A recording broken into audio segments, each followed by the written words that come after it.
Boa noite aos caríssimos irmãos aqui presentes. Trazemos o abraço fraterno do Grupo Espírita Recanto de Paz da cidade de Ipiguá, que até alguns anos atrás era distrito de São José do Rio Preto.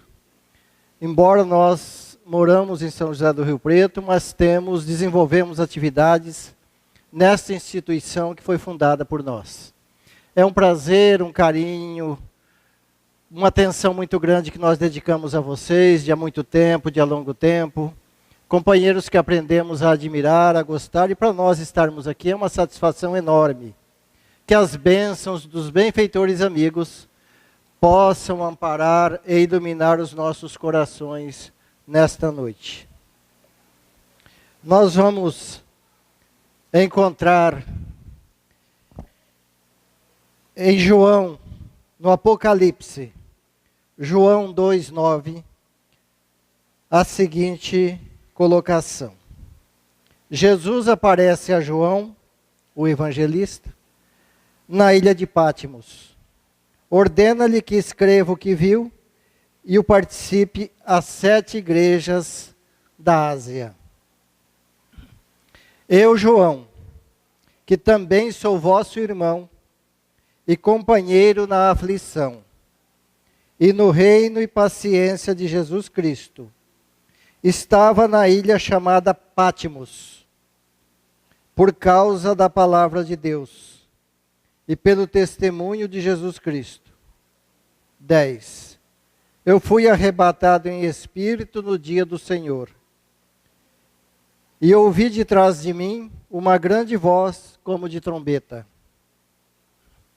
11, que dizia: o que vês, escreve-o num livro e envia-o às 7 igrejas que estão na Ásia: a igreja de Éfeso, a igreja de Esmirna, a igreja de Pérgamo, a igreja de Tiatira, a igreja de Sardo, de Filadélfia e a Laodiceia. E virei-me para ver quem falava comigo, diz João. E virando-me vi 7 castiçais de ouro.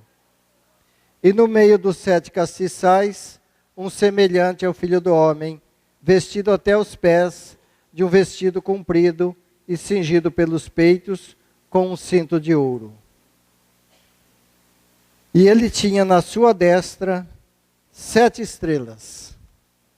Nós vamos resumindo por aqui a leitura, para trabalharmos alguns versículos desta passagem. Porque naturalmente não há como nós desenvolvermos com maior amplitude todos os versículos que lemos para vocês aqui nesta noite. Mas vamos tentar trabalhar aí uns 2 ou 3. Esse trabalho foi desenvolvido não por nós. Foi desenvolvido por Honório Onofre de Abreu, que desencarnou como presidente da União Espírita Mineira. E é um trabalho que nós estudamos todas as quintas-feiras no nosso Grupo Espírita em Ipiguá, do livro Apocalipse, de João. E nós observamos então que Jesus aparece a João. Mas ele não aparece a João, o evangelista, aqui na terra não. Jesus já havia naturalmente deixado as suas vestes carnais por aqui, havia retornado à pátria espiritual, mas João é chamado a ir à ilha de Patmos. E João foi arrebatado em espírito aos ares. Então o encontro com Jesus, para que ele recebesse as narrativas do Apocalipse, não se deu em chão terreno, como este que nós estamos pisando aqui não. Foi nos ares, segundo as narrativas do próprio Apocalipse. João, por sua vez, diz que foi arrebatado. A palavra arrebatar, segundo explicações do Honório, ele diz que vai além da questão do desdobramento. É algo acima disso, mas que é de difícil compreensão para o nosso entendimento. E que pode ocorrer com todos nós, mas vai acima dessas circunstâncias. Porque é uma espécie de desdobramento, mas mais aprofundado um pouco. Ainda mais para João, que era um espírito de nível de elevação acentuado.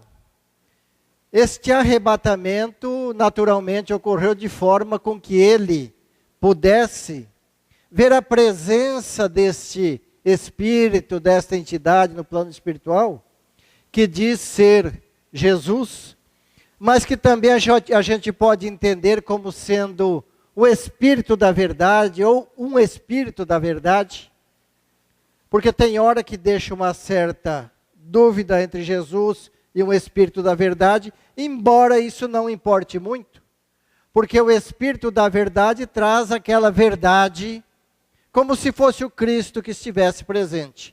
Nós que estudamos a doutrina espírita com mais profundidade, temos um conhecimento mais claro e mais amplo, naturalmente, sobre isso. Então, João é arrebatado e se vê nos ares. E aparece para ele um semelhante ao Filho do Homem. Não vai dar para a gente trabalhar aqui a questão do semelhante ao Filho do Homem, porque é uma outra palestra. Mas as narrativas do João são interessantes, porque ele diz que foi arrebatado no dia do Senhor. Aí nós fomos procurar, pesquisar em Emmanuel, o que significa dia do Senhor. Encontramos o Emmanuel dando uma explicação sobre esse ensinamento, dia do Senhor. E diz o Emmanuel que dia do Senhor é todo aquele dia em que qualquer um de nós venhamos a nos dedicarmos o dia todo com pensamento positivo, com pensamento equilibrado, com ações equilibradas, trabalhando, atuando, vivenciando um dia com pensamentos mais elevados, num padrão de vibração mais elevado. Então, toda criatura que estiver nessa condição durante o dia, diz o Emmanuel que pode-se dizer que essa criatura está no dia do Senhor. É por isso que João diz, fui arrebatado no dia do Senhor. Arrebatado num dia em que ele estava em perfeito equilíbrio, mas naturalmente nós entendemos que João estava todos os dias, ou quase todos os dias, num equilíbrio muito adequado, muito ajustado, muito aperfeiçoado. Então, dia do Senhor é todo aquele dia, enfim, que a gente está num padrão de vibração mais elevado, segundo Emmanuel. E narra João, quando ele se viu nos ares e que aparece Jesus para ele, porque a narrativa diz que Jesus aparece a João.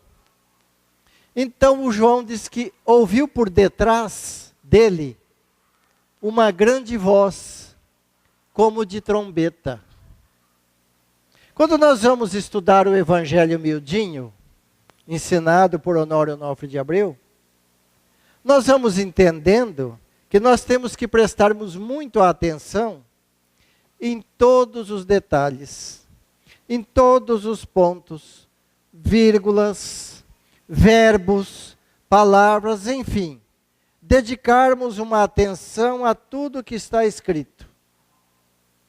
Então, se a voz apareceu por detrás de João, é porque ali havia um significado, aquilo tinha um significado. Voz de trombeta também tem um significado. E o Honório trabalha mais ou menos assim. O aparecer por detrás. Por que não pela frente? Por que que Jesus não apareceu pela frente? Mas por detrás. E João diz assim, e virei-me para ver quem falava comigo. Um outro detalhe interessante, o ato de virar-se. Tudo isso tem uma expressão que nós precisamos estudar, pesquisar mais adequadamente. O estudo do Apocalipse, voltando um pouquinho atrás, nós precisamos entender primeiramente que a palavra Apocalipse não significa destruição, como muitos escritores de obras pseudo-espíritas estão escrevendo por aí, com narrativas de acontecimentos terríveis, acontecimentos desastrosos. A palavra Apocalipse em grego significa revelação. Revelação de Jesus Cristo. E vocês acham que Jesus Cristo viria fazer uma revelação desastrosa para nós? Naturalmente que não, meus irmãos. O Cristo não viria fazer uma revelação desastrosa. Portanto, quando nós vamos estudar o Apocalipse, trabalhado por Honório de Abreu, nós vamos entendendo e compreendendo a riqueza de detalhes que o Apocalipse nos oferece, principalmente dentro do entendimento do Evangelho de nosso Senhor Jesus Cristo. Embora com simbolismos e expressões bastante complexas ao entendimento da linguagem comum, mas o Apocalipse traz verdadeiras maravilhas, ensinamentos extraordinários a cada um de nós. Nós vamos dar uma pinceladinha sobre isso aos companheiros no dia de hoje. Então, voltando lá, a voz aparece por detrás. E o sentido de aparecer por detrás é interessante. Por quê? Porque os nossos ouvidos estão mais desenvolvidos hoje do que a nossa visão. A nossa visão, às vezes, se turba um pouco. Dependendo do quadro que os Espíritos possam nos mostrar, nós podemos ter dificuldade para entendermos o que eles querem nos oferecer, o que eles querem nos passar. No entanto, aquilo que nós ouvimos, nós registramos com mais profundidade. Vou dar um exemplo aos companheiros. Quando nós pegamos uma obra espírita como essa para lermos, e estamos ali naturalmente com toda a atenção nos registros escritos pelos benfeitores da obra, nós estamos vendo mais ou ouvindo mais? Naturalmente que nós estamos ouvindo muito mais. Porque quando nós lemos a narrativa, a impressão que nós temos é que nós estamos ouvindo a voz do escritor, daquele que narra o fato, que narra a história, daquele que traz a mensagem. Parece que a voz dele fala dentro dos nossos ouvidos. E qual que às vezes é a complicação da visão? Nós temos criaturas, eu conheci muitas criaturas, e acredito que vocês também já tiveram ou vivenciaram essa experiência, de companheiros que têm a vidência ou a clarividência, e veem espíritos, como as imagens realmente são muito, como que relâmpagos, muito rápidas. A criatura daí a pouco está em dúvida, será que eu vi mesmo? Ou foi alguma coisa, alguma alucinação da minha mente, da minha cabeça, alguma coisa nesse sentido? É por isso que Jesus aparece por detrás a João, falando-lhe aos ouvidos, para que João registrasse com maior clareza os ensinamentos que ele trazia, e ele disse: o que ouves e o que vês, escrevam um livro e encaminhe às 7 igrejas da Ásia. Caros irmãos, as 7 igrejas da Ásia Menor não eram igrejas católicas, porque o catolicismo ainda não existia nessa época. Nós estamos trabalhando aqui numa época mais ou menos de 40, 50, 60, 70, 80, 90, 100 anos mais ou menos após a partida de Jesus.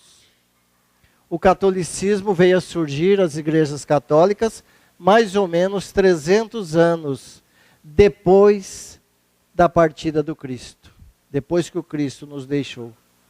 Então não eram igrejas católicas, eram igrejas cristãs. As 7 igrejas da Ásia Menor. Mas elas são de uma importância fundamental até os nossos dias e serão para o futuro. Porque, segundo Honório, simbolicamente, essas igrejas têm representatividade nas nossas atividades de hoje, nas nossas instituições espíritas, em cada um de nós, as 7 igrejas da Ásia Menor. Mas voltando um pouquinho ali, onde estávamos. João então ouve a voz por detrás e vira-se para ver quem falava com ele. E o que ele vê? Primeiro ele ouviu, recordando, como que uma voz de trombeta. O que é trombeta, meus irmãos? Trombeta nós sabemos que é um instrumento musical muito forte, muito estridente. Então ele assustou-se um pouco, João, porque a voz de Jesus que falava atrás dele era muito forte. E ele se assustou e virou para ver o que era. Então, uma voz como que de trombeta. Esse é o sentido, o significado. Caminhando um pouquinho mais, nós vamos ver então que ele vê o Filho do Homem, ou semelhante ao Filho do Homem, no meio de 7 castiçais, reluzentes como ouro. Aí nós começamos a trabalhar essa questão. O Honório vai nos explicando. Estudando o Evangelho miudinho, buscando o entendimento simbólico ou simbolicamente trazido por Jesus nessa passagem, o que nós podemos entender por castiçais? O que é um castiçal? Todos nós sabemos que castiçal é um suporte. Um suporte onde se coloca a lâmpada. Onde se coloca a vela para se acender, onde se coloca a luz. Não é isso um castiçal? E tinham 7 castiçais. Então, se o castiçal é um instrumento, onde se coloca a lâmpada, onde se coloca a luz, onde se acende a vela, ele é um instrumento que serve para iluminar, não é isso? Não é um instrumento que serve para iluminação? O castiçal? Mas ele fala também logo mais adiante, nós vamos trabalhar isso mais para frente um pouco, que o semelhante ao Filho do Homem tinha na destra 7 estrelas. O que nós podemos entender? E o Honório foi explicando para nós o significado das 7 estrelas. Diz a passagem, a própria passagem narra isso, que as 7 estrelas representam os 7 espíritos responsáveis pelas 7 igrejas da Ásia Menor. Então, cada igreja tinha um espírito, e cada um era diferente na sua forma de trabalhar, na sua forma de entender, na sua forma de compreender.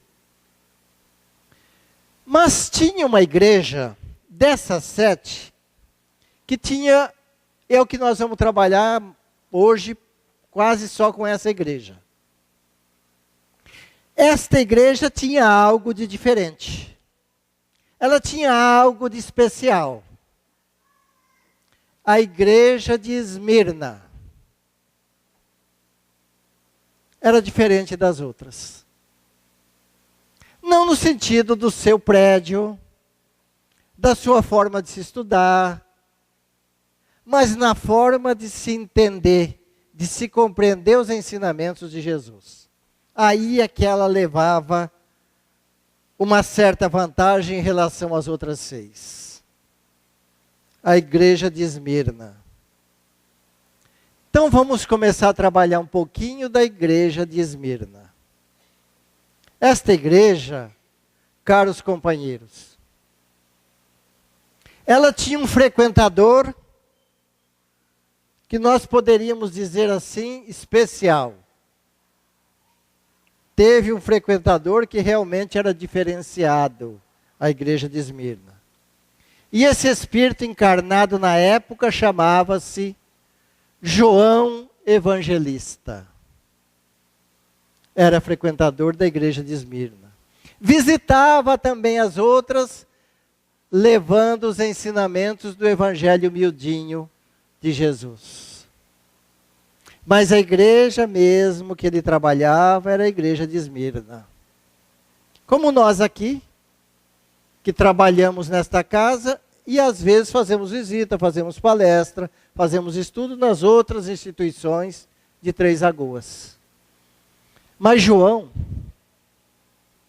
aprendera, compreendera os ensinamentos do Evangelho de Jesus, ensinado pelo próprio Cristo a ele, o Evangelho miudinho.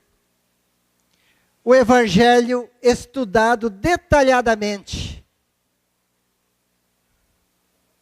O Evangelho minucioso. Detalhe por detalhe, palavra por palavra, vírgula por vírgula, ponto por ponto. João aprendera com Jesus. E ensinava o Evangelho miudinho na igreja de Esmirna. As outras igrejas têm a sua função e as suas qualidades. Representativamente falando, até os nossos dias, e nós vamos trabalhar isso daqui a pouco aqui também.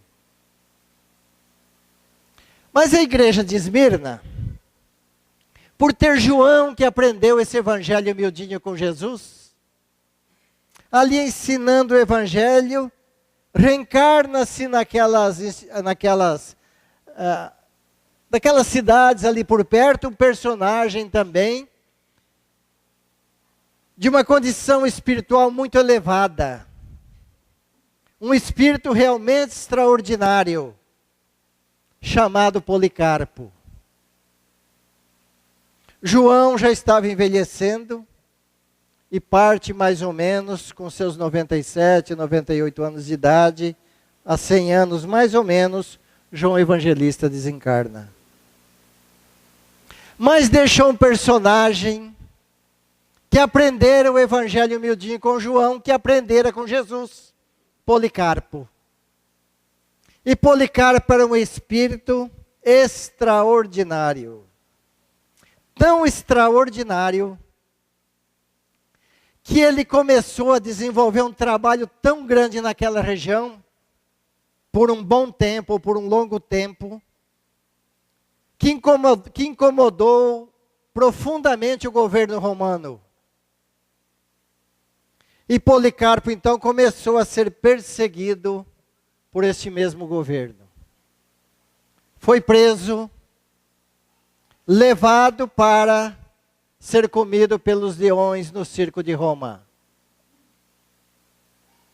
Mas chegando lá, os homens do governo romano não se contentaram só em deixar com que ele morresse comido pelos bichos, pelos leões. Resolveram queimá-lo vivo. Acenderam uma fogueira enorme no centro do circo. Botaram ali um madeiril. Amarraram Policarpo no meio, junto a um pau, um poste, e puseram fogo. Mas para o susto dos homens do governo romano e dos soldados romanos, quando a fogueira foi diminuindo e ficando só brasas, notaram que Policarpo permanecia vivo sem um arranhão sequer. Não sofreu uma queimadura. Olha o nível de evolução espiritual desta entidade que aprenderam o evangelho miudinho com João Evangelista e João, por sua vez, aprendera com Jesus Cristo. Aí tiraram Policarpo das brasas e mataram-o com uma punhalada. Mas Policarpo, por sua vez, não deixou o evangelho miudinho morrer na igreja de Esmirna, não. Ensinou esse evangelho a um chamado, um indivíduo, uma entidade também de altíssima expressão, chamada Irineu. O chamado Irineu. Irineu também espírito de grande astral. Aprendeu também o evangelho miudinho, ensinado a ele por Policarpo, que aprendera com João. Irineu, por sua vez, foi transferido para Roma, ali também trabalhando por algum tempo o evangelho miudinho. Depois Irineu foi transferido para Lyon, na França, onde ali trabalhou mais especificamente o evangelho amiudado de Jesus, que ele aprendera com Policarpo. Mas a perseguição do governo romano também a Irineu se deu. Porque Irineu também desenvolvia aquele trabalho extraordinário e conquistava grande número de seguidores do Cristo. E incomodou ao governo romano. Irineu também foi preso e morto pelo governo romano, como grande número de cristãos foram também na cidade de Lyon, na França, naquela época. Segundo a história, as maiores carnificinas da história da humanidade de cristãos ali foram realizadas em Lyon, na França. Mas o magnetismo deixado por aqueles cristãos extraordinários, que aprenderam a estudar o evangelho miudinho com Irineu, deixou as suas marcas naquela terra. E aquele magnetismo ali permanecendo por muitos séculos, propiciou a oportunidade para que viesse um espírito extraordinário ali se reencarnar, chamado Hippolyte Léon Denisard Rivail, Allan Kardec, o codificador da doutrina espírita. Graças à heroína desses companheiros e às vibrações que deixaram naquela terra, favorecendo a vinda dessa entidade extraordinária que é Allan Kardec. Espírito de confiança de Jesus, da sua maior confiabilidade, de longos e longos tempos, Allan Kardec. Mas o evangelho miudinho não morreu devido vários séculos ali em Lyon ter sossegado, terem quase que aniquilado o movimento cristão nascente ali. E o evangelho miudinho veio a ser estudado aqui no Brasil, no século passado, no Centro Espírita Emmanuel de Belo Horizonte, por Honório de Abreu e sua equipe de espíritos encarnados com esta finalidade. E hoje se espalha pelos centros espíritas do Brasil e do mundo.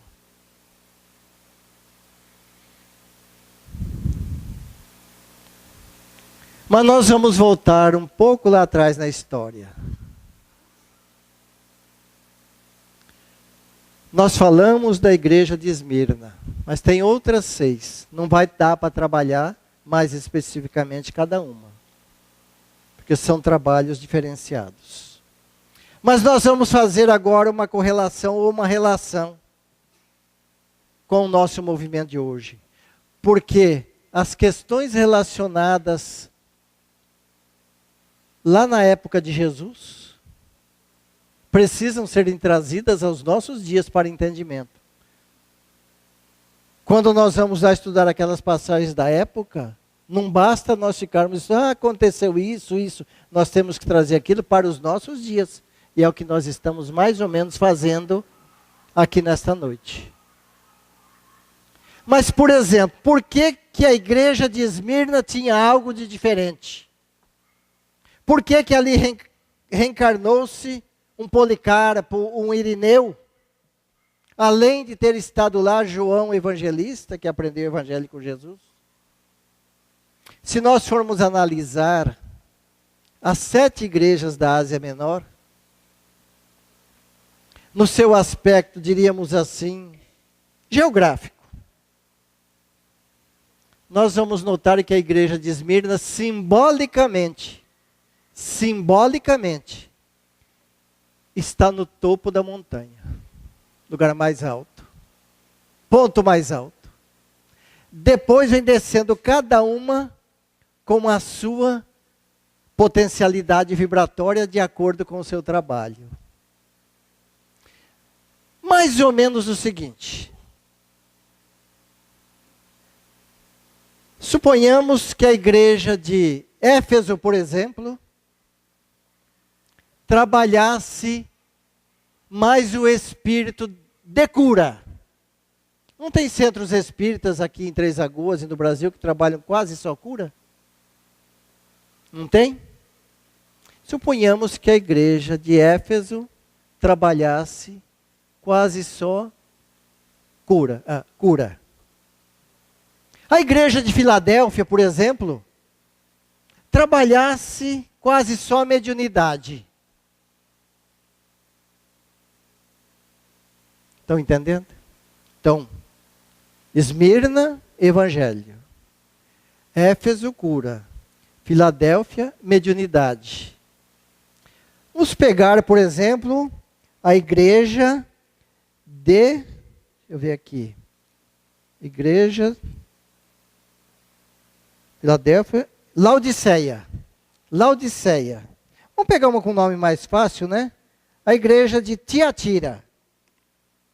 Essa igreja, Tiatira, que ela tinha um espírito bastante universalista, segundo Honório, mas não vamos trabalhar isso aqui nessa noite, porque é um outro assunto.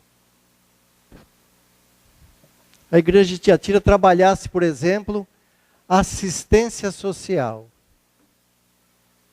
Então nós temos Esmirna com o Evangelho, né? Éfeso com cura, é Laodiceia que eu disse, é outra, né? Não, Filadélfia com mediunidade, né?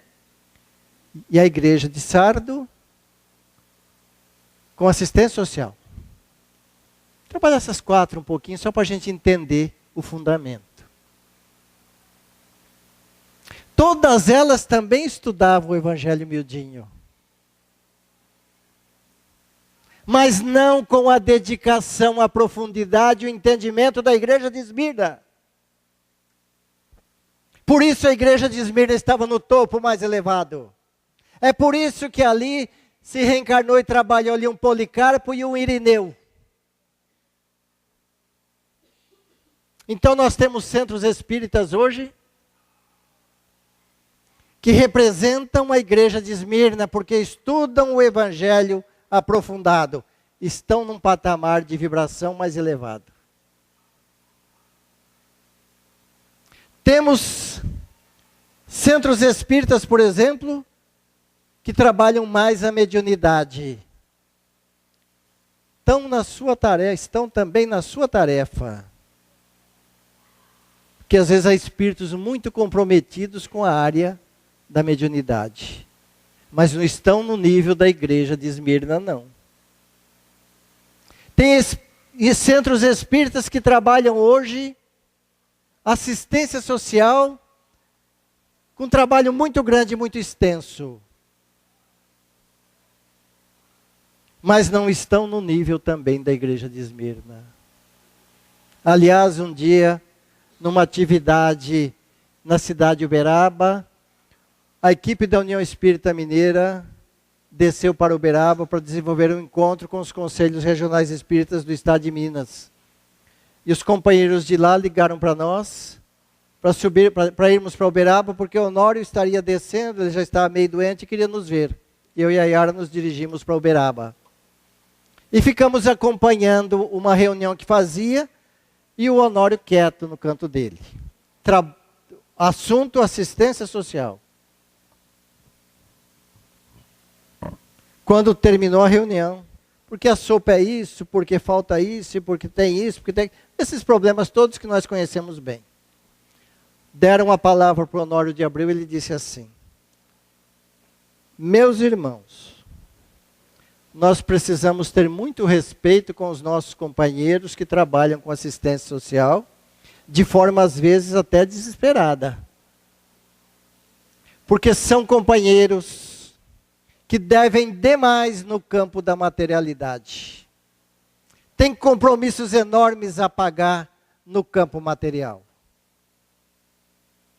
Por isso ainda tem dificuldade para entender, para compreender, para estudar o Evangelho de Jesus. Mas a nossa função é outra, meus irmãos. Nós que estamos trabalhando no direcionamento das instituições e orientações aos companheiros de movimento espírita, a nossa função é a de evangelizarmos, de levarmos esclarecimento e entendimento do Evangelho de Jesus a cada qual dos nossos irmãos. São funções diferentes. Está dando para entender a relação das igrejas daquela época, meus irmãos, com os dias de hoje dentro das casas espíritas? Estão percebendo? Então, tem os centros espíritas que também trabalham com cura, quase só com cura. São irmãos comprometidos e compromissados na área. Mas que vão ter que voltar encarnações aí também, para se evangelizarem de uma forma mais ostensiva. E eu vou mostrar para vocês isso daqui a pouco em Emmanuel. Então, a nossa relação com as 7 igrejas da Ásia, simbolicamente, é enorme, é muito grande. Porque se o semelhante ao Filho do Homem se encontrava no meio dos 7 castiçais, que é instrumento, que é suporte para que se acenda a luz, esta instituição espírita também é um castiçal.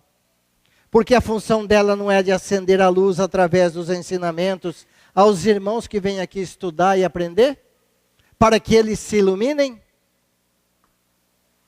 E cada qual de nós também somos um castiçal, porque nós também estamos tentando acender a nossa luz interior. Estamos trabalhando para nos iluminarmos. Nos esforçando nos grupos de estudos da instituição espírita que frequentamos. Ouvindo as palestras públicas, mas acima de tudo, colocando em prática. Isso é o significado do castiçal. O entendimento que nós devemos tirar do castiçal. Mas nós fomos procurar em Emmanuel, na questão 235, fazem uma pergunta para Emmanuel assim: Emmanuel, há outras fontes de conhecimento para a iluminação dos homens, além daquela constituída pelos ensinamentos divinos do Evangelho? Olha bem que pergunta interessantíssima. Estão perguntando para Emmanuel, para resumir assim: Emmanuel, tem algum caminho outro? Tem alguma outra estrada? Tem algum outro meio do ser humano se iluminar, evoluir, fora dos ensinamentos do Evangelho de Jesus, Emmanuel? A pergunta é inteligentíssima. E a resposta de Emmanuel vai além disso. Diz assim Emmanuel: o mundo está repleto de elementos educativos. Tem muita gente educando, está repleto, não tem problema nessa área. Mormente no referente às teorias nobilitantes da vida e do homem. As coisas mais comuns, enfim. pelo trabalho e pela edificação das faculdades e do caráter. Aí o Emmanuel diz assim, mas, em se tratando de iluminação espiritual, ou de evolução espiritual, ou de crescimento espiritual de cada um de nós, está dizendo o Emmanuel, não existe fonte alguma, olha bem, gente, não existe fonte alguma, além da exemplificação de Jesus no seu Evangelho de verdade e vida. Meus irmãos, eu pergunto, tem outro caminho fora do Evangelho? É por isso que a igreja de Esmirna estava no topo. Porque se estudava o Evangelho detalhado, miudinho, com profundidade. É por isso que o Centro Espírita, que trabalha com mais profundidade o Evangelho de Jesus, está numa faixa de vibração um pouco acima dos outros, que se preocupam mais com mediunidade, com assistência social e curas, e outras atividades também. Agora, por favor, viu, gente? Eu estou fazendo aqui comparações. Estou trazendo aqui ensinamentos que vêm lá de Jesus e do Evangelho de Emmanuel, e da pergunta e resposta de Emmanuel. Então não venha dizer que o Valdir veio aqui e disse que essas outras atividades não devem ser realizadas na casa espírita, não, que eu não estou falando nada disso, não. Eu disse agora há pouco que tudo tem a sua importância. Porque cada um tem o seu compromisso. Mas o importante é que o médium, que aquele que trabalhe com assistência social, aquele que trabalhe com cura, não deixe de forma alguma de se evangelizar. Porque o Honório fala assim, muitos dos espíritas vão chegar no plano espiritual e se decepcionarem com eles mesmos. Porque trabalharam uma série de atividades dentro das instituições espíritas, mas não se evangelizaram. É o que o Emmanuel está dizendo aqui, ó. Exatamente isso. Não tem outro caminho. Na questão 236, pergunta para Emmanuel assim, como interpretar a ansiedade do proselitismo espírita em matéria de fenômeno ante essa necessidade de iluminação? É mais ou menos a mesma pergunta, só que ele está perguntando com relação aos fenômenos mediúnicos aqui, as criaturas que estão muito ligadas a isso. Aí o Emmanuel diz assim, eu não vou ler a resposta toda não, que é meia grande, só um pedacinho. Diz o Emmanuel assim, ó, o espiritismo sem evangelho pode alcançar as melhores expressões de nobreza, mas não passará de atividade destinada a modificar-se ou desaparecer, como todos os elementos transitórios do mundo. E o espírita que não cogitou da sua iluminação com Jesus, pode ser um cientista, um filósofo, um professor, seja lá o que for, mas estará sem leme, sem roteiro, no instante da tempestade inevitável. Sem evangelho, estamos sem roteiro. E para ir encerrando o nosso trabalho, companheiros,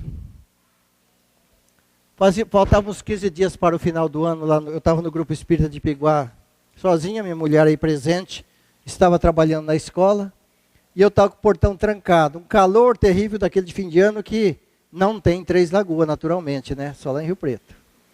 E aí, comecei a pensar como é que estava o direcionamento nosso em matéria de orientação doutrinária na casa aos irmãos que lá vêm em busca de orientação para a sua caminhada evolutiva. Fui para dentro do salão e esse livro aqui, o Evangelho por Emmanuel, ele trabalha aqui, Mensagens de Emmanuel, em que ele comenta o Evangelho de Mateus. São só mensagens em que o Emmanuel comenta o Evangelho de Mateus, porque já saiu as mensagens de Emmanuel comentando o Evangelho de Lucas, de João e de Marcos. Agora vai ser cartas de Paulo, Vita e Atos dos Apóstolos. Qual que é o outro, Yara? Apocalipse. Vão ser mais 3 livros. Então, esse é evangelho puro. Nós estudamos isso aqui em Ipiguá, às terças-feiras à noite. Cheguei no salão, sentei, fiz uma prece e abri esse livro por acaso. Abri. Caiu uma mensagem chamada Evangelização. E diz assim, vou ler só dois parágrafozinhos, porque o tempo não permite mais. Então diz assim. Todos os estudiosos que solicitam de amigos do além um roteiro de orientação. Olha bem, um roteiro de orientação. Não devem esquecer o Evangelho de Jesus. Roteiro das almas, em que cada coração deve beber o divino ensinamento para a marcha evolutiva. E no penúltimo parágrafo, ele diz assim de novo, para a generalidade dessa orientação moral, faz-se indispensável que todos os centros de estudos doutrinários sejam iluminados pelo Espiritismo evangélico.